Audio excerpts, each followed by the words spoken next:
क्या आपने कभी सोचा कि शाकाहारी खाना, दूध, घी और योग करने के बावजूद आपके पैर दिन ब दिन कमजोर क्यों पड़ रहे हैं? गुजरात के मंदिरों की सीढ़ियां या केरल की परिक्रमा अब पहले से ज्यादा मुश्किल क्यों लगती है?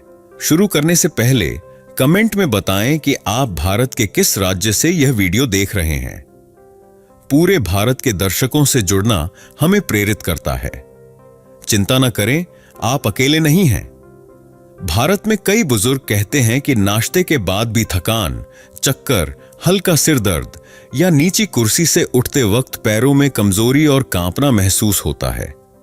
यह सिर्फ उम्र का असर नहीं, बल्कि आपके शरीर की खुद को ठीक करने की शक्ति यानी ऑटोफेजी कमजोर होने की वजह हो सकता है। अच्छी खबर, आप इसे साधारण खानपान के बदलावों से दोबारा जगा सकते हैं, बिना दवाओं या कठिन डाइट के। जापान के मशहूर डॉक्टर, जिनकी सलाहों ने लाखों लोगों को 90-100 साल तक तंदुरुस्त रखा, यही आसान तरीके अपनाते हैं। इस वीडियो के अंत तक आप जानेंगे खाने और उपवास का सही समय और एक आसान पेय जो डॉक्टर हर सुबह पीते हैं, जिससे मांसपेशियां मजबूत होती हैं और पैरों में ताकत बढ़ती है। अंत तक देखें, क्योंकि एक छोटी आदत बड़ा बदलाव ला सकती है। अगर आप अभी साथ हैं तो कमेंट में 1 लिखें, ताकि मुझे पता चले कि आप जुड़े हैं। 1. इंटरमिटेंट फास्टिंग, शरीर की स्वमरम्मत प्रणाली। क्या नाश्ते में दूध, ब्रेड या पराठा खाने के बाद भी थकान, नींद या दिमागी सुस्ती रहती है?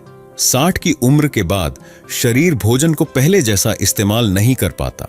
बार बार खाने से शरीर को मरम्मत का मौका नहीं मिलता, जिससे मांसपेशियां कमजोर होती हैं, ताकत घटती है और सूजन बनी रहती है।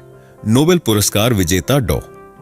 योशिनोरी ओसुमी ने साबित किया कि ऑटोफेजी नाम की प्रक्रिया में कोशिकाएं खुद को साफ और ठीक करती हैं। यह 12 से 16 घंटे के उपवास से शुरू होती है। भारत में उपवास की परंपरा पुरानी है। आयुर्वेद, इस्लाम और बौद्ध धर्म में इसका जिक्र है।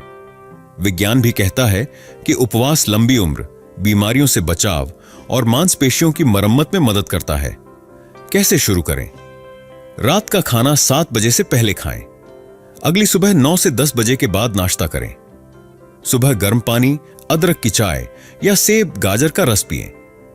भोजन छोड़ने की जरूरत नहीं, बस खाने के बीच शरीर को विश्राम दें।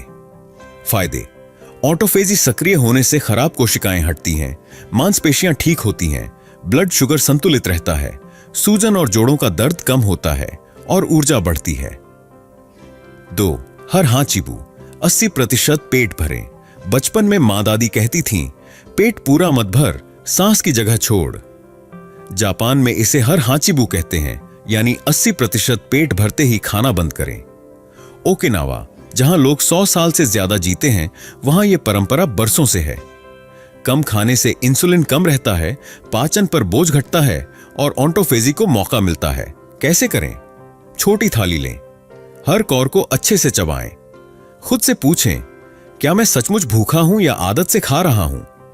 फायदे: पाचन तंत्र पर कम दबाव, पुरानी सूजन से बचाव और पैर हल्के व मजबूत। 3. जापानी नाश्ता, रस, अदरक की चाय और एक मुख्य भोजन। 60 के बाद ज्यादा खाना जरूरी नहीं, बल्कि सही समय पर सही चीज खाना जरूरी है। जापान के डॉ. यूमी इशिहारा सलाह देते हैं, सुबह आधा गिलास गाजर सेब का रस या अदरक काला गुड़ की चाय। दोपहर में उपवास, सिर्फ पानी, हर्बल चाय। रात में एक मुख्य भोजन, सब्जियां, मिसो सूप, मछली, ब्राउन राइस जौ। क्यों? गाजर का रस लिवर और आंखों के लिए अच्छा, सेब का रस सूजन कम करता है और अदरक पाचन व खून का प्रवाह सुधारता है। चोर सच्ची कहानी, रमेश जी की वापसी। अहमदाबाद के 67 वर्षीय रमेश जी को घुटनों में दर्द, पैरों में सुन्नता और उंगलियों में झंझनाहट थी।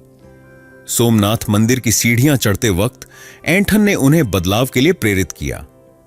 उन्होंने रात 7 बजे के बाद खाना छोड़ा, सुबह सेब अदरक का रस लिया और दिन में एक मुख्य भोजन किया। 10 दिनों में शरीर हल्का हुआ, दर्द गायब हुआ और वे 30 मिनट चलने लगे। 5वीं सुबह का जूस, फायदा या नुकसान? भारत में सुबह संतरा, अनार या केला जूस आम है, लेकिन खाली पेट मीठा जूस ऑटोफेजी को रोकता है। फ्रुक्टोज इंसुलिन बढ़ाता है, जिससे कोशिकाएं साफ नहीं होती और पैरों की नसों में खून का प्रवाह धीमा होता है। सही तरीका: आधा गिलास गाजर, सेब, अदरक का रस, 15 से 20 मिनट बाद मुट्ठी भर बादाम या 1 चम्मच ऑलिव ऑयल लें।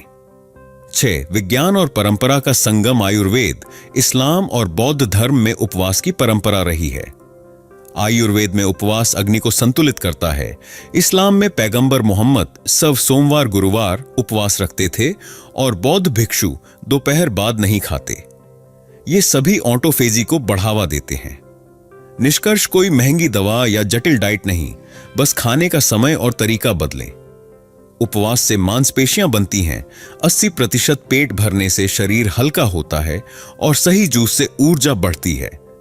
यह वीडियो पसंद आया तो अपनों के साथ शेयर करें।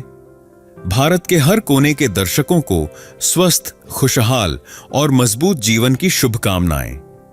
कृपया कमेंट में बताएं आप किस राज्य से हैं और क्या आप उपवास आजमाएंगे।